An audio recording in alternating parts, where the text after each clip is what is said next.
ও মোহতারাম হাজিরিন, বাইতুল্লাহ জিয়ারতের মজাটা কি? আপনার এই চোখ যদি বাইতুল্লাহ না দেখে কোনোদিন অনুভব করতে পারবেন না। হজরে আসওয়াদের ভিতরে চুমা দেওয়ার কি মজা আপনি কোনোদিন অনুভব করতে পারবেন না, যে পর্যন্ত এই ঠোঁট সেই হজরে আসওয়াদকে চুমা না দিতে, কখনোই বুঝবেন না। মুআজ্জাজ মুহতারাম মুসল্লিয়ানে কেরাম,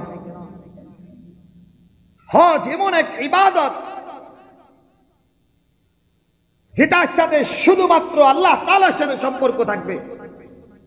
কে ধনী কে গরিব কোনো তারতম্য নাই, না পোশাকের তারতম্য, না চেহারার তারতম্য, না কোনো অবস্থার ভিতরে কোনো মানুষ বুঝবে সে বড় লোক কোটিপতি, এগুলো বুঝার কোনো সুযোগ নাই। যখন এলাকা থেকে বের হবে ঠিক উপরে একটা সাদা কাপড়, নিচে একটা সাদা কাপড়, আমি যেন এক মরা লাশের মতো। হালাল কাজগুলো আমার থেকে হারাম হয়ে গেল।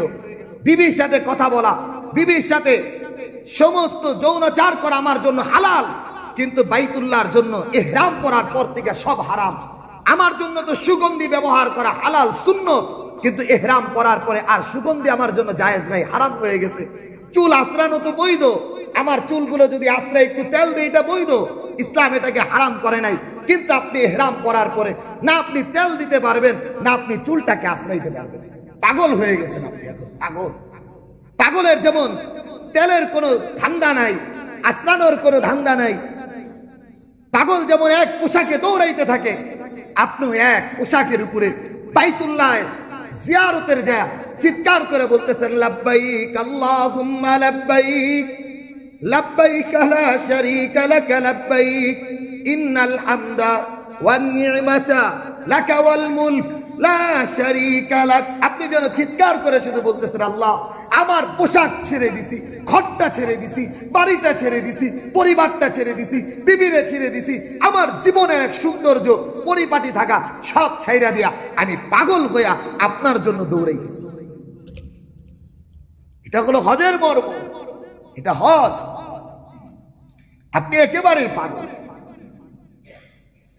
পাগল যেমন ঘুরতে থাকে, রাস্তার ভিতরে চলতে থাকে, আপনিও পাগল।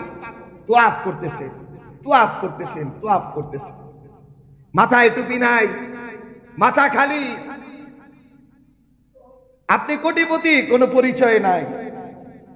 আপনি শিল্পপতি, কোনো পরিচয় নাই। আপনি দরিদ্র অসহায়, কোনো পরিচয় নাই। সব যেন সাদা কাপড়ে একভাবে লাব্বাইক বলতেছে আর তোয়াফ করতেছে। এক পাগলের মিলন মেলা সেখানে। ঠিক আরাফায় পাহাড়ের উপরে অবস্থান করতেছে। পাহাড়ে আর রোদের তীব্রতা যে কি পরিমাণ, তাও মানুষগুলো চিৎকার করে করে আরাফার ময়দানে কাঁদতেছে আল্লাহ তাআলার কাছে।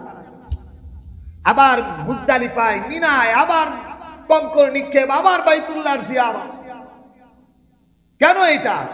বান্দা আল্লাহ তাআলার সাথে এক গভীর মহব্বত তৈরি করছে। আল্লাহ তোমার এই ঘরের সাথে তোমারে দেখি নাই, তোমারে দেখি নাই, তোমার মহব্বতে এমন পাগল হয়ে গেছি, তোমার ঘরের ভিতরে আমি প্রদক্ষিণ করতেছি, তোমারে দেখি নাই, কিন্তু তোমার দেখার আশা আমার দিলের ভিতরে এমন করে জ্বলন তৈরি করছে, আমি তোমার ঘরের ভিতরে প্রদক্ষিণ করতেছি, এজন্য আমি যেন তোমার সাক্ষাৎ পেয়ে যাই।